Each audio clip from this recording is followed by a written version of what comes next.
মুআজ্জাজ মুহতারাম মুকাররম সম্মানিত দিনদার ইমানদার মুসলিম ভাইয়েরা, আমরা সর্বপ্রথম আমাদের মুনিব, আমাদের মাওলা, আমাদের রব, আমাদের মালিক, আমাদের খালিক, আমাদের কুল কায়নাতের মালিক, এই বিশাল আসমান, এই বিস্তীর্ণ জমিন, পাহাড় পর্বত, বন বনানী, নদ নদী, সমুদ্র মহাসমুদ্র, এই সব কিছু একচ্ছত্র অধিপতি, রাজাধিরাজ, সম্রাটের সম্রাট আল্লাহ সুবহানাহু ওয়া তাআলার দরবারে নত শিরে সমস্বরে জবান খুলে হৃদয়ের গভীর থেকে শুকরিয়া আদায় করি। সকলে বলে আলহামদুলিল্লাহ। মুআজ্জাজ মুহতারাম, কুরআনুল কারীমের ভিতর থেকে সূরা বানী ইসরাঈল 15 নম্বর পারার 1 নম্বর পৃষ্ঠা থেকে সূরা বানী ইসরাঈলের 1 নম্বর আয়াতে কারিমা তিলাওয়াত করেছি এবং লক্ষ লক্ষ হাদিসের ভিতর থেকে একটি হাদিস পাঠ করেছি। এই আয়াত ও হাদিসকে সামনে রেখে কিছু কথা বলার চেষ্টা করব। মা তাওফীকি ইল্লা বিল্লাহ। বর্তমান চলছে রজব মাস। কি মাস? এই রজব মাসের গুরুত্বপূর্ণ একটি আমল আছে। সে আমলটি কি? হযরত আনাস রাদিয়াল্লাহু তাআলা আনহু ঘোষণা করেছেন, ইযা দাখালা রজব ক্বালা নবী আলাইহিস সালাতু ওয়াসসালাম আল্লাহুম্মা বারিক লানা ফি রজব ওয়া শাবান ওয়া বাল্লিগনা রমাদান।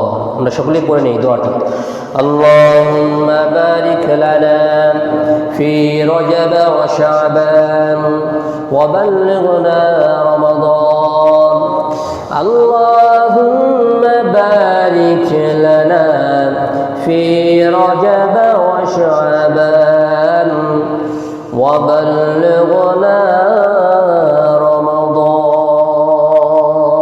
সকলে বলি আল্লাহুম্মা আমিন। আল্লাহ সুবহানাহু ওয়া তাআলা কুরআনুল কারীমের ভিতরে সূরা বানী ইসরাঈলের 1 নম্বর আয়াতে ঘোষণা করেছেন, সুবহান, অত্যন্ত গুরুত্বপূর্ণ একটি বিষয়, একটি আশ্চর্যকর বিষয় ঘটতে যাচ্ছে। দুনিয়ার দিকে যদি আমরা লক্ষ্য করি, যখন কোনো আশ্চর্যকর বিষয় ঘটে, অনাকাঙ্ক্ষিত বিষয় ঘটে যায়, তখন সুবহানাল্লাহ বলতে হয়। কি বলতে হয়? সুবহানাল্লাহ। এমন করে একটা সংবাদ চলে আসছে, আজীব একটা সংবাদ, আশ্চর্যকর একটা সংবাদ যখন আমার কানে চলে আসবে, কোনো ঘটনা ঘটবে, তখন কি বলতে হবে? সুবহানাল্লাহ। কি বলতে হবে? সুবহানাল্লাহ বলতে হবে। ঠিক তেমনি ভাবে আশ্চর্যকর একটি ঘটনা ঘটতে যাচ্ছে, আজীব একটি ঘটনা ঘটতে যাচ্ছে, আজীব একটি ঘটনা আল্লাহ পাক রব্বুল আলামিন সূরা বানী ইসরাঈলের 1 নম্বর আয়াতে ঘোষণা করবেন। এজন্য আল্লাহ সুবহানাহু ওয়া তাআলা সুবহান দিয়ে শুরু করেছেন। কি ঘটনা? সংক্ষিপ্ত আকারে বলে নিচ্ছি, এরপর দীর্ঘায়িত আলোচনা করব।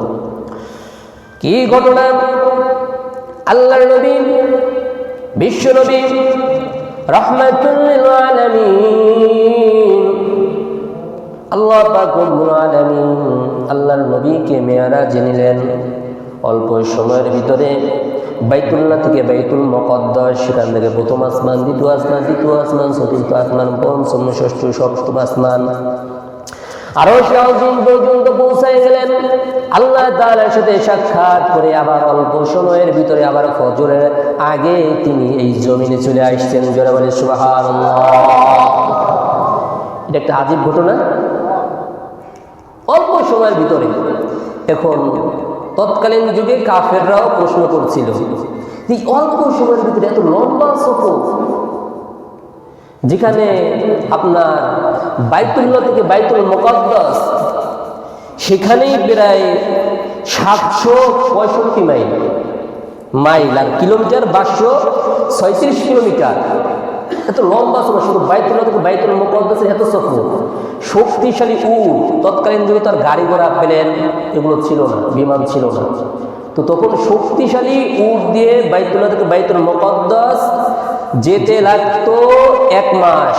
কয় মাস? 1 মাস। আর উট যদি একটু দুর্বল হতো তাহলে লাগতো 1.5 মাস। তো তৎকালীন যুগের অবস্থা ছিল এই। তো কাফেররা তো বিশ্বাসই করতে পারে না যে অল্প সময় বাইতুল্লাহ থেকে বাইতুল মুকাদ্দাস, সেখানে কত কার্যক্রম, সেখান থেকে প্রথম, দ্বিতীয়, তৃতীয়, চতুর্থ, পঞ্চম, ষষ্ঠ, সপ্তম আসমান আবার ফজরের আগে জন্মে চলে আসছে। এটা কি সম্ভব? কে বলেন? সম্ভব। মনে হচ্ছে সম্ভব না, কিন্তু আল্লাহ তাআলার কাছে সবকিছু সম্ভব। জোরে বলে আল্লাহু আকবার। আমরা যদি দুনিয়ার দিকে তাকায় দেখি, মনে করেন কাঞ্চন কোন এমপি আসবে অথবা প্রধানমন্ত্রী আসবে, তাহলে এইসব রাস্তাঘাট গাড়িগুলো চলবে দেখি বন্ধ থাকবে। একেবারে সব দিক দিয়ে যদি ঢাকা থেকে আসে এইদিকে পুরো রোড সব বন্ধ করে দেবে।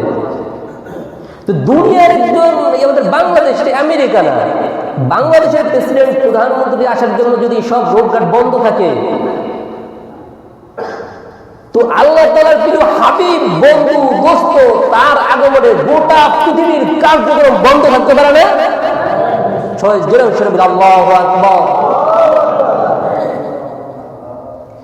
দুনিয়ার জন্য যদি একজন এমপি মন্ত্রী আসবে, তার জন্য যদি এই রোডের এই এলাকার সব কার্যক্রম বন্ধ থাকতে পারে, আল্লাহর নবী, আল্লাহর দোস্ত, আল্লাহর হাবিব, তাকে আল্লাহ তাআলা আরশে আযমে নেবেন, তার সাথে সাক্ষাৎ করবেন, মোলাকাত করবেন। এজন্য তো দুনিয়ার কার্যক্রম, দুনিয়ার সময়, চন্দ্র সূর্য সব কিছু স্থাপিত হতে পারে কিনা? অবশ্যই পারে। তো আল্লাহ পাক রব্বুল আলামিন গোটা দুনিয়ার কার্যক্রম বন্ধ করে দিলেন। এই জন্য আল্লাহ তাআলা ঘোষণা করেছেন আসরা সুবহানাল্লাযী আসরা বিআবদিহি লাইলান মিনাল মাসজিদিল হারাম ইলাল মাসজিদিল আকসা। আজীব এক ঘটনা, আশ্চর্যকর এক ঘটনা। আসরা বিআবদিহি, আসরা রাতের অল্প সময়ে, বিআবদিহি তার বান্দাকে আল্লাহ পাক রব্বুল আলামিন ভ্রমণ করিয়েছেন। আসরা মানে অল্প সময় ভ্রমণ। আল্লাহ পাক রব্বুল আলামিন তার হাবিবকে, তার বন্ধুকে, তার দোস্তকে রাতের অল্প সময় ভ্রমণ করিয়েছেন।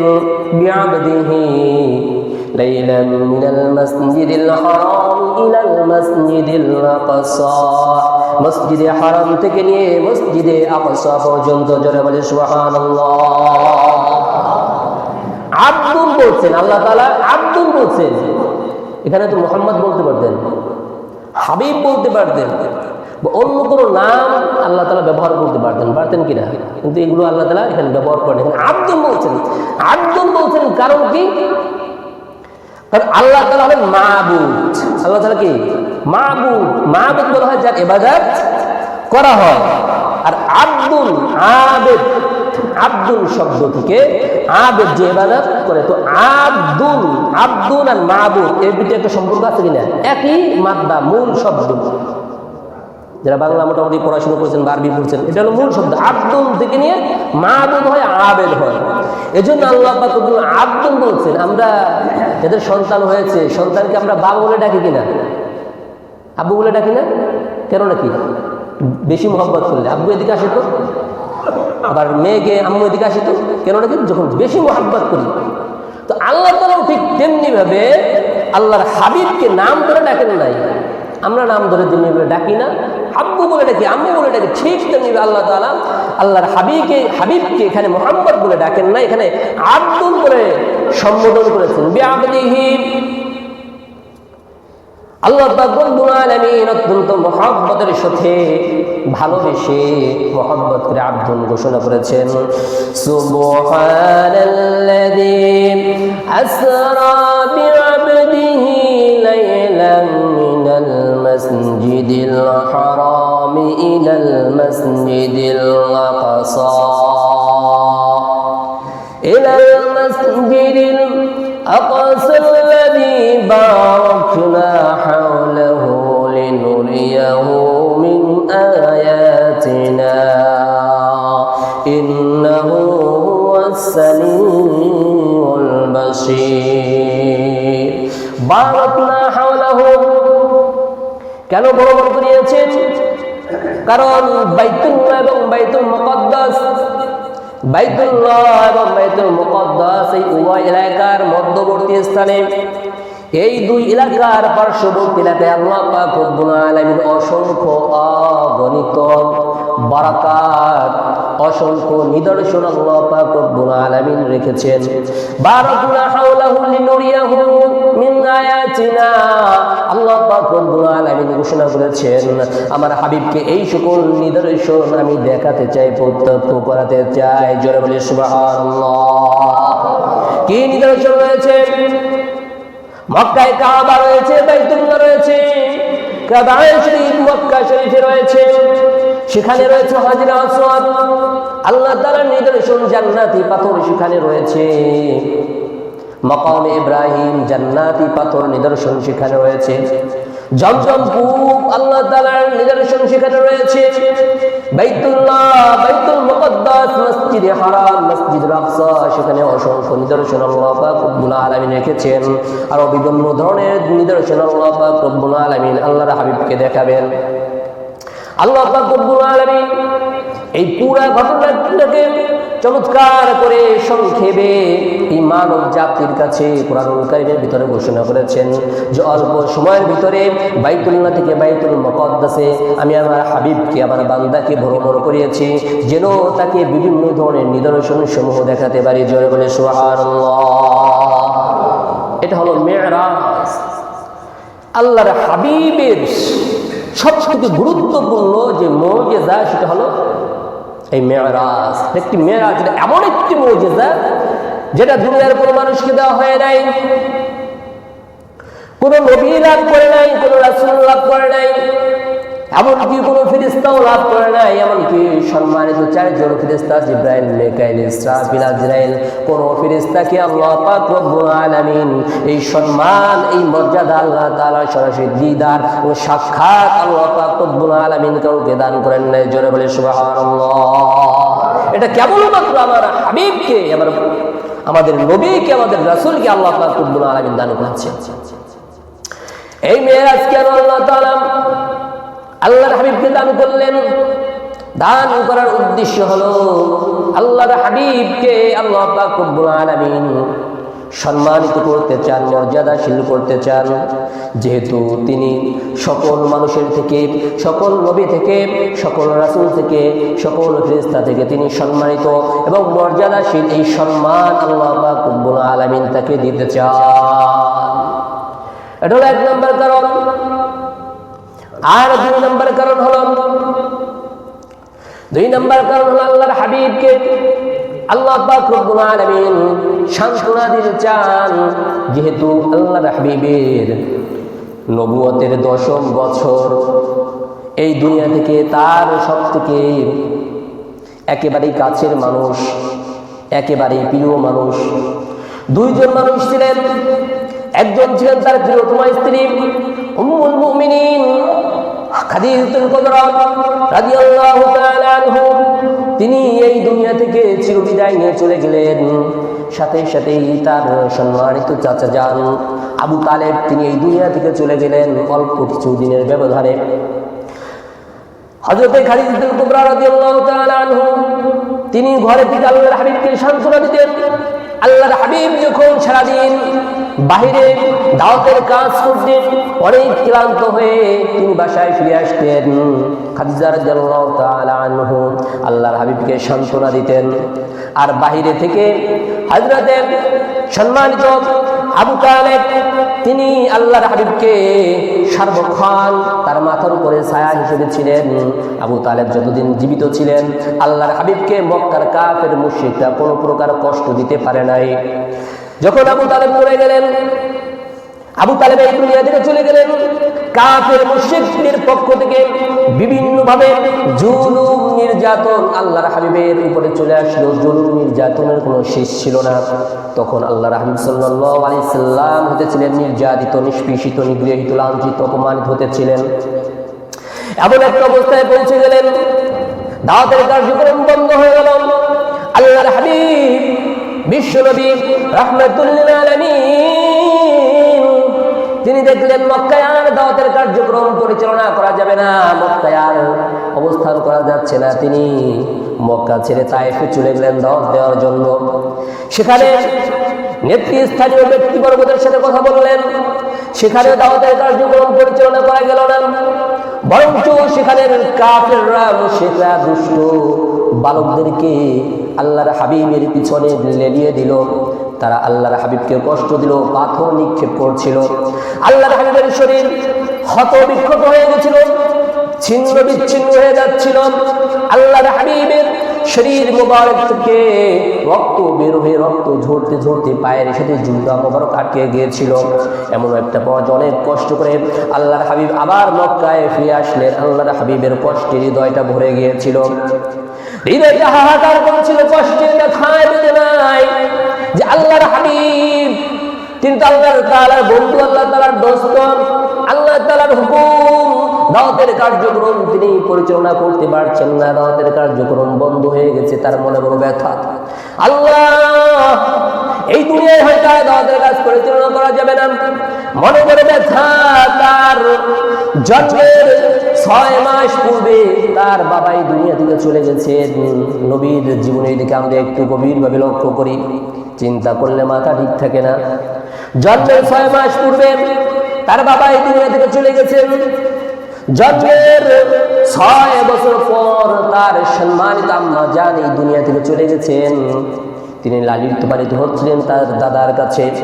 তার সম্মানিত দাদা আব্দুল মুত্তালিব তিনিও 8 বছর বয়সে, আল্লাহর হাবিবের 8 বছর বয়সে তিনি এই দুনিয়া থেকে চলে যান।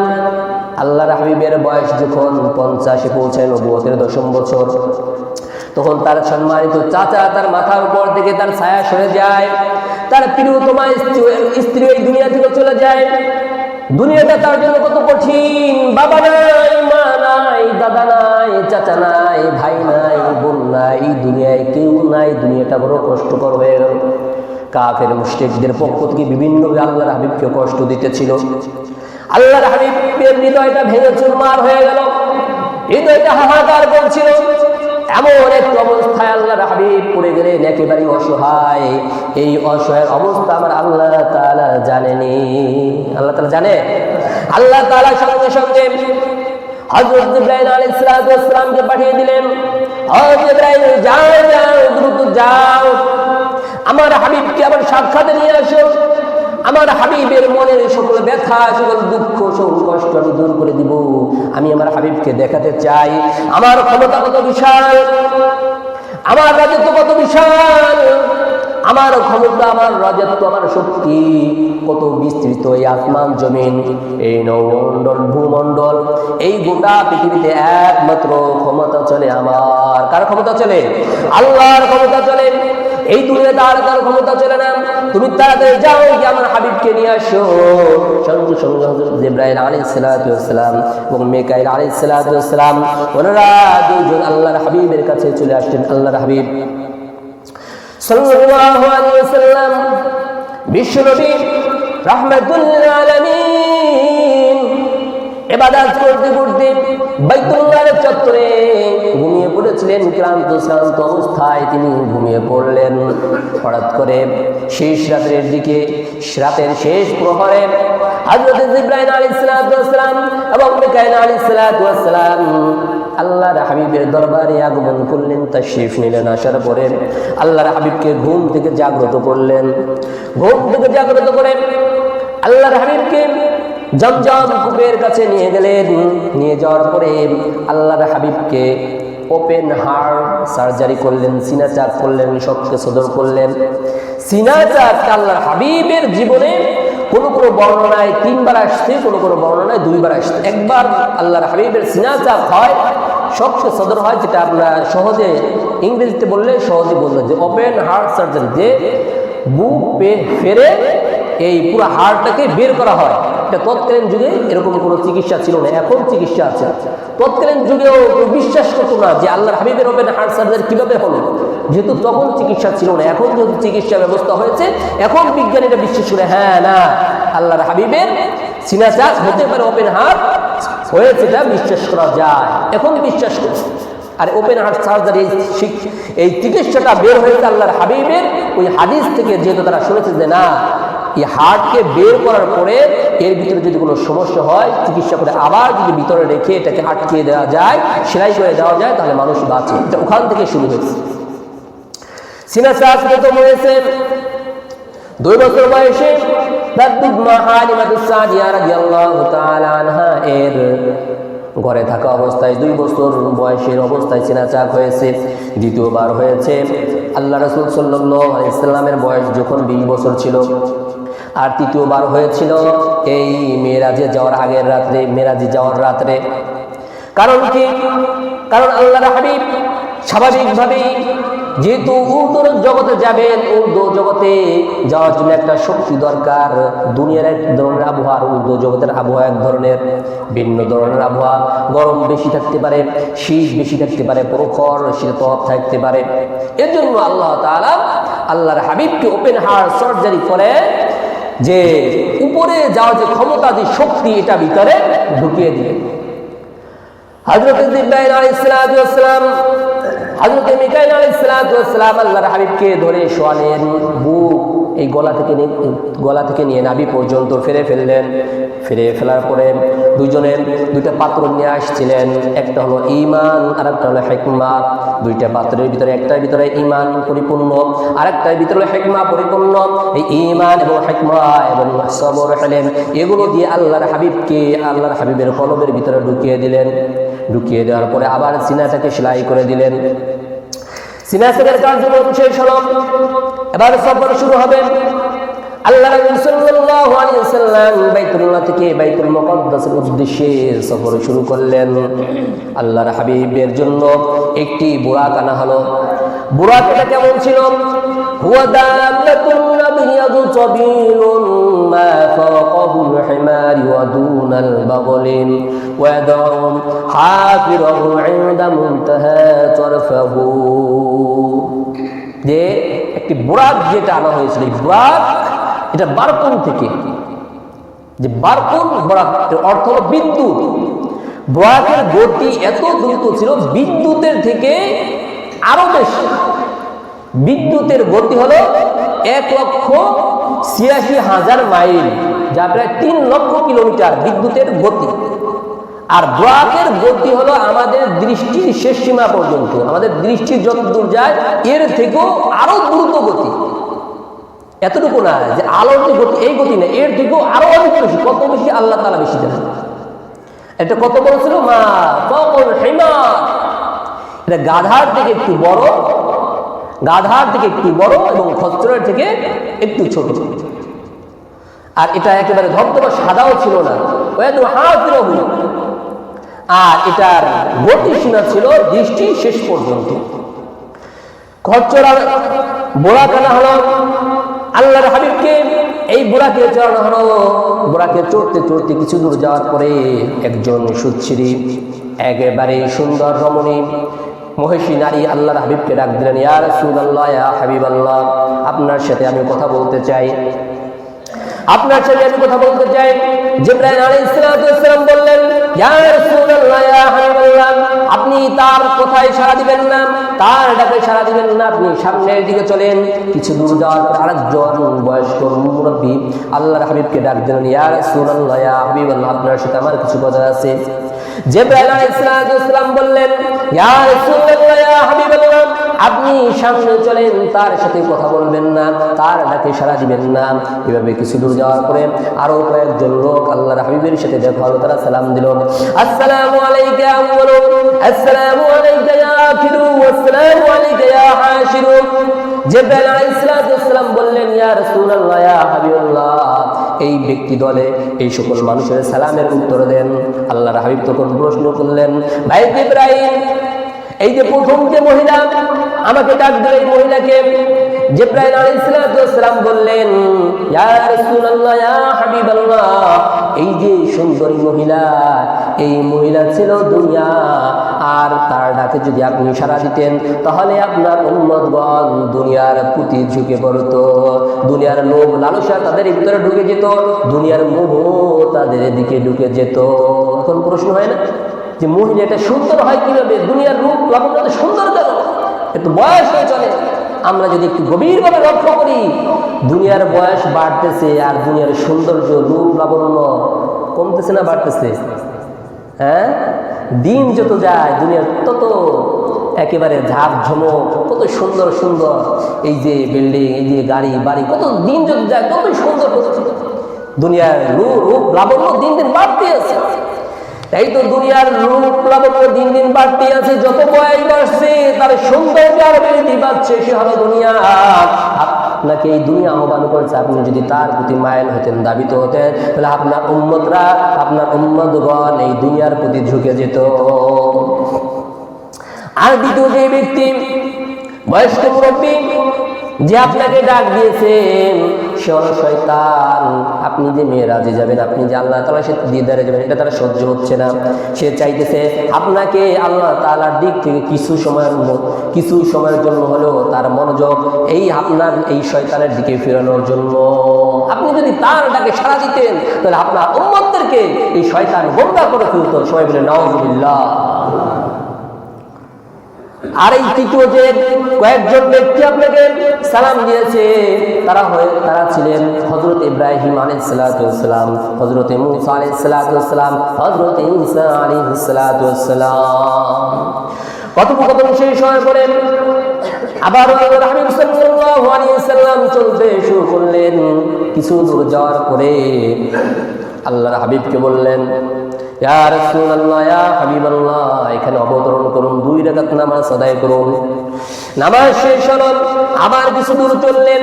কিছু দূর যাওয়ার পরে আবার বললেন, ইয়া রাসূলুল্লাহ, ইয়া হাবিবাল্লাহ, এখানে অবতরণ করুন, 2 রাকাত নামাজ আদায় করুন। নামাজ শেষ হলো, আবার কিছু দূর চলাচল করলেন, কিছু দূর রওনা হলেন। কিছু দূর যাওয়ার পরে আবার জিবরাইল আলাইহিস সালাম বললেন, ইয়া রাসূলুল্লাহ, ইয়া হাবিবাল্লাহ, এখানে অবতরণ করুন, 2 রাকাত নামাজ আদায় করুন। নামাজ শেষ হলো, নামাজ শেষে আবার যাত্রা শুরু করলেন। আল্লাহ রাসূল সাল্লাল্লাহু আলাইহি ওয়াসাল্লাম প্রশ্ন করলেন, ভাই জিবরাইল, এই 3টি জায়গায় যে নামাজ আদায় করলাম, এই 3টি জায়গা কোন কোন জায়গা আমাকে একটু বলবেন কিনা? জিবরাইল আলাইহিস সালাম বললেন, ইয়া রাসূলুল্লাহ, ইয়া হাবিবাল্লাহ, প্রথম যেই স্থানে আপনি নামাজ আদায় করেছেন এটা ছিল তাইবা, এটা হলো ইয়াসরিব, এটা হলো মদিনা, যেখানে অল্প কিছুদিন পরে আপনি মক্কা ছেড়ে এই মদিনায় হিজরত করে আসবেন, সেখানে আপনি নামাজ আদায় করেছেন। আর দ্বিতীয় হলো সিনা পর্বত, তুর পর্বত, এই পাহাড়ে দাঁড়িয়ে, এই পর্বতে দাঁড়িয়ে হযরত মূসা আলাইহিস সালাতু ওয়াস সালাম আল্লাহ সুবহানাহু ওয়া তাআলার সাথে সাক্ষাৎ করতেন, কথোপকথন করতেন। এটা হলো সেই পাহাড়। আর তৃতীয় হলো, এটা হলো মাদায়েন শহর, বাইতুল্লাহ, এখানে হযরত ঈসা আলাইহিস সালাতু ওয়াস সালামের জন্ম হয়েছিল, জন্মগ্রহণ করেছিলেন। এই স্থানে দাঁড়িয়ে আপনি নামাজ আদায় করেছেন। এরপর আল্লাহর হাবিবকে আল্লাহ পাক রব্বুল আলামিন বিভিন্ন নিদর্শন প্রত্যক্ষ করিয়েছেন, জাহান্নামের বিভিন্ন ধরনের নিদর্শন, কোন পাপ করলে কি শাস্তি হবে, এগুলো আল্লাহ পাক রব্বুল আলামিন আল্লাহর হাবিবকে সরাসরি সচক্ষে প্রত্যক্ষ করিয়েছেন। আল্লাহর হাবিব আবার চলতে শুরু করলেন। কিছু দূর যাওয়ার পরে দেখতে পেলেন এক দল লোক, তাদের হাতে বড় বড় নখ রয়েছে। তারা এই নখ দ্বারা নিজেদের মুখের উপরে নখ দ্বারা আঘাত করছে, শরীরের চামড়া ক্ষত বিক্ষত করছে। আল্লাহর হাবিব প্রশ্ন করলেন, ভাই জিবরাইল, এই মানুষগুলো কারা যারা নিজেদের নখ দ্বারা নিজেদের মুখে ক্ষত বিক্ষত করেছে, শরীরকে ক্ষত বিক্ষত করেছে, চামড়াগুলো নিজেরা ছিঁড়ে ফেলছে, এর কারণ কারা? জিবরাইল আলাইহিস সালাম বললেন, ইয়া রাসূলুল্লাহ, ইয়া হাবিবাল্লাহ, এই সকল মানুষগুলো হলো গীবতকারী, এরা মানুষের গীবত করত। আল্লাহ পাক রব্বুল আলামিন কোরআনুল কারীমের ভিতরে ঘোষণা করেছেন, ইয়া আইয়ুহাল্লাযীনা আমানু ইজতানিবু কাসীরাম মিনায-যন্নি ইন্না বা'দায-যন্নি ইসম ওয়া লা তাজাসসু ওয়া লা ইয়াগতাব বা'দুকুম বা'দা আইয়ুহিব্বু আহাদুকুম আন ইয়াকুলা লাহমা আখিহি মাইতান ফাকারিহতুমুহ। আল্লাহ পাক রব্বুল আলামিন ঘোষণা করেছেন, হে ইমানদারগণ, তোমরা একে অপরের প্রতি খারাপ ধারণা পোষণ করবে না, ওয়ালা তাজাসসু, এবং কারো দোষ অনুসন্ধান করবে না, দোষ তালাশ করবে না, ওয়ালা ইয়াগতাব বা'দুকুম বা'দা, এবং তোমরা একে অপরের গীবত বলা বলি করবে না। গীবত বর্তমানে গীবতে পরিণত হয়েছে। গীবত, অন্য দোষ চর্চা করতে এত ভালো লাগে, এত মজা লাগে যে বিরিয়ানি খাইতে এত মজা লাগে না, এমন অবস্থা হয়েছে সবার। তোমরা গীবত বলবে না, একে অপরের দোষ চর্চা করবে না, দোষ তালাশ করবে না, মানুষের গীবত বলবে না। ওয়ালা ইয়াগতাব বা'দুকুম বা'দা, গীবত বললে কি হবে, কি শাস্তি হবে, আল্লাহ তাআলা পরিষ্কার করে ঘোষণা করেন, তোমরা কি তোমাদের আপন মৃত ভাইয়ের গোশত ভক্ষণ করতে পছন্দ করো? ফাকারিহতুমুহ, তোমরা কখনো পছন্দ করবে না। গীবত করলে কত শাস্তি আল্লাহ পাক রব্বুল আলামিন মৃত্যুর পরে নিজের আপন মৃত ভাইয়ের গোশত ভক্ষণ করাবে। জোরে বলে নাউজুবিল্লাহ। আর যে শাস্তিটা আমরা দেখলাম, আল্লাহ রাসূল সাল্লাল্লাহু আলাইহি ওয়াসাল্লাম দেখলেন যে নিজের নখ দ্বারাই মুখের চামড়া ছিঁড়ে ফেলছে, শরীরকে ক্ষতবিক্ষত করছে। এই শাস্তি কেন? কারণ যখন একজন মানুষের গীবত করা হয়, সমাজে তার কোনো সম্মান থাকে না, মর্যাদা থাকে না। একজন মানুষ অসম্মানিত হয়ে বেঁচে থাকার থেকে মরে যাওয়া অনেক ভালো, এরকম অনেক পরিস্থিতির শিকার হতে হয়। এজন্য গীবত অনেক মারাত্মক গুনাহ। এজন্য আমরা সর্বদা সবসময় গীবতের মতো গুনাহ থেকে আল্লাহ তাআলা আমাদেরকে বেঁচে থাকার তৌফিক দান করেন। সকলে বলি আল্লাহুম্মা আমিন। আল্লাহর হাবিব সাল্লাল্লাহু আলাইহি ওয়াসাল্লাম আবার চলতেছিলেন। কিছু দূর যাওয়ার পরে দেখতেছিলেন কয়েকজন আযাবের ফেরেশতা কয়েকজন মানুষকে শাস্তি দিচ্ছে। শাস্তি হলো তাদের মাথাকে একটা পাথরের উপর রাখা হয়, আর আযাবের ফেরেশতা অন্য পাথর দিয়ে মাথার উপরে আঘাত করা হয়। আঘাত করে এই পাপীদেরকে, এই মানুষদের মাথাগুলো চূর্ণ বিচূর্ণ করে দিচ্ছে। পাথরটা দূরে ছিটকে গিয়ে পড়ে। আযাবের ফেরেশতারা এই পাথর আনতে যায়, আনতে আনতে এদিকে আবার এই মানুষগুলোর মাথাগুলো ঠিক হয়ে যায়। এভাবে অনবরত শাস্তি একের পর এক দিয়ে যাচ্ছে। আল্লাহ রাসূল সাল্লাল্লাহু আলাইহি ওয়াসাল্লাম প্রশ্ন করলেন, হে জিবরাইল, এই মানুষগুলোর জন্য আল্লাহ পাক রব্বুল আলামিন এই কঠিন শাস্তির ব্যবস্থা কেন করেছেন? জিবরাইল আলাইহিস সালাম বললেন, ইয়া রাসূলুল্লাহ, ইয়া হাবিবাল্লাহ, এই মানুষগুলোর মেধা ছিল, বুদ্ধি ছিল, তাদেরকে নামাজের দিকে ডাকা হতো, তাদেরকে সৎ কাজের প্রতি আহ্বান করা হতো। তাদের মাথায় বুদ্ধি ছিল, মেধা ছিল, কিন্তু তারা তাদের এই মাথার বুদ্ধিকে কাজে লাগায় নাই। এজন্য আল্লাহ পাক রব্বুল আলামিন তাদেরকে এই শাস্তির ব্যবস্থা করে রেখেছে। আল্লাহ রাসূল সাল্লাল্লাহু আলাইহি ওয়াসাল্লাম আবার কিছু দূর গেলেন। যাওয়ার পরে দেখতে পেলেন কিছু মানুষ, তাদের মাথায় অনেক বোঝা আছে, অনেক ভারী বোঝা।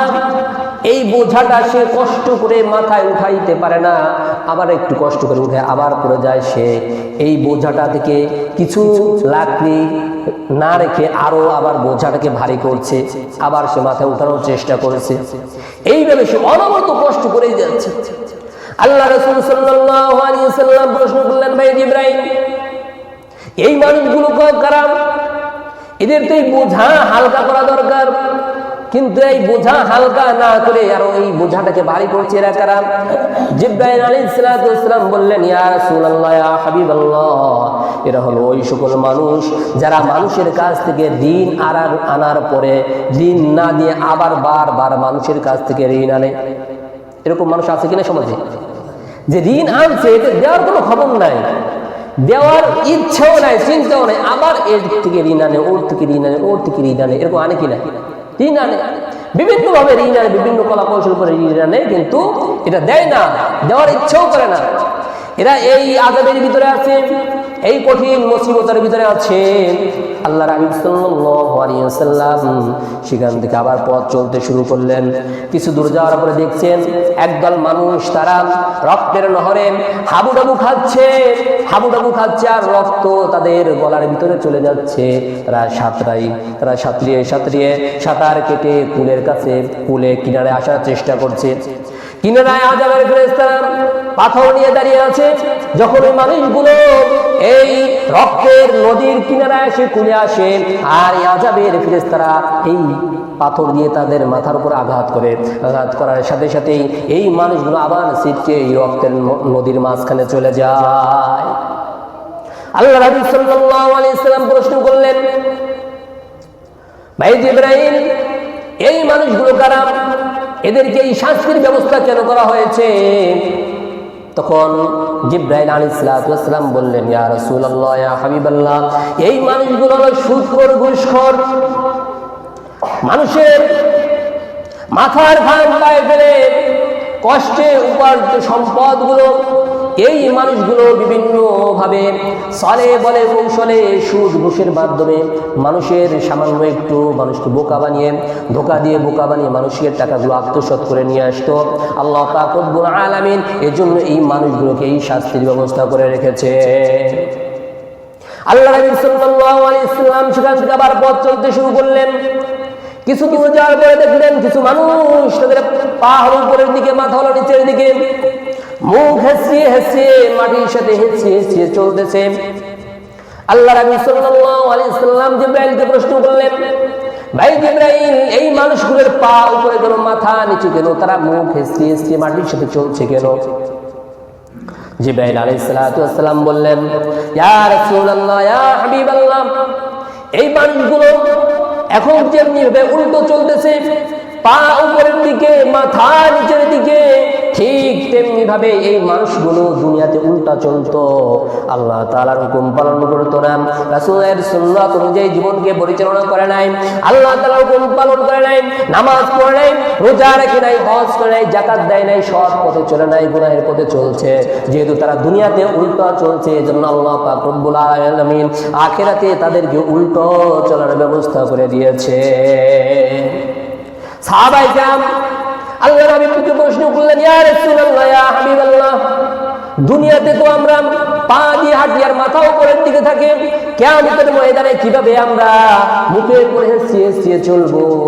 আল্লাহ রাসূল সাল্লাল্লাহু আলাইহি ওয়াসাল্লাম বললেন, ও আমার সাহাবীরা, যে আল্লাহ পাক রব্বুল আলামিন আমাদেরকে পায়ের উপরে চালিয়েছেন, যে আল্লাহ তাআলা আমাদেরকে পায়ের উপরে চলার শক্তি দিয়েছেন, কাল কিয়ামতের ময়দানে যারা এই দুনিয়াতে উল্টো চলবে, আল্লাহ তাআলার হুকুম পালন করবে না, রাসূল সাল্লাল্লাহু আলাইহি ওয়াসাল্লামের সুন্নাত অনুযায়ী জীবন পরিচালনা করবে না, কাল কিয়ামতের ময়দানে আল্লাহ পাক রব্বুল আলামিন তাদেরকে মুখের উপরে চলাবেন। জোরে বলেন নাউযুবিল্লাহ। আল্লাহর হাবিব সাল্লাল্লাহু আলাইহি ওয়াসাল্লামকে এই সকল নিদর্শন, এই সকল বিভিন্ন ধরনের শাস্তি, এগুলো আল্লাহ তাআলা এই দুনিয়াতে দেখিয়েছেন। এখান থেকে সফর করে আল্লাহর হাবিব সাল্লাল্লাহু আলাইহি ওয়াসাল্লাম বাইতুল্লাহ থেকে বাইতুল মুকাদ্দাস পৌঁছান। সেখানে বিভিন্ন ধরনের কার্যক্রম পরিচালনা হয়। এখান থেকে ইনশাআল্লাহ আমরা বাইতুল মুকাদ্দাস থেকে নিয়ে ঊর্ধ্ব জগতে আরো সাজিম পর্যন্ত আলোচনা ইনশাআল্লাহ আমরা আগামী জুমায় শুনবো। তো এই যে জাহান্নাম, এটা কোথায়? এটা জমিনে নাকি উপরে? আল্লাহ রাসূল সাল্লাল্লাহু আলাইহি ওয়াসাল্লাম বলছেন, ইন্না জাহান্নামা তাহতাল আরদিস সাবিআ। আল্লাহর হাবিব বিশ্বনবী রাহমাতুল লিল আলামিন ঘোষণা করেছেন, এই জাহান্নাম হলো 7 তরফ জমিনের নিচে। জাহান্নাম কোথায়? নিচে। ইউরোপের একটা বৈজ্ঞানিক একটি দল তারা চিন্তা করছে, ইউরোপ থেকে যদি আমেরিকার সাথে একটি সরাসরি রাস্তা করা যায় জমিন খুঁড়ে, তাহলে আমাদের যাতায়াতের সুবিধা, যাতায়াত ব্যবস্থা অনেক ভালো হবে। এর জন্য তারা চিন্তা করে একটা পথ তৈরি করার ইচ্ছা করলো। তো দীর্ঘ 6 মাস পর্যন্ত তারা চেষ্টা করছে। চেষ্টা করার পরে অনেক দূর চলে গেছে। যাওয়ার পরে এমন একটা আস্তর তাদের সামনে চলে আসলো যে ওই আস্তরটা কাটার মতো আর কোনো শক্তিশালী মেশিন তারা আবিষ্কার করতে পারে না। তো তো মুনকিরিনরা তখন বলছে হয়তো আল্লাহ পাক রব্বুল আলামিন এখানেই কুদরতিভাবে জাহান্নামকে সংকুচিত করে রেখেছেন, কিয়ামতের ময়দানে আল্লাহ পাক রব্বুল আলামিন তার কুদরতিভাবে এখান থেকে আবার জাহান্নামকে প্রসারিত করবেন। এজন্য যে আলোচনাগুলো করলাম বিশেষভাবে বিভিন্ন ধরনের যেই আযাব এবং শাস্তি, গুনাহের শাস্তি, আল্লাহ পাক রব্বুল আলামিন সকল প্রকার গুনাহ থেকে আমাদেরকে বেঁচে সঠিক পথে আল্লাহ তাআলার হুকুম, রাসূল সাল্লাল্লাহু আলাইহি ওয়াসাল্লামের সুন্নাত অনুযায়ী জীবনকে পরিচালনা করার তৌফিক দান করেন। সকলে বলে আল্লাহুম্মা আমিন।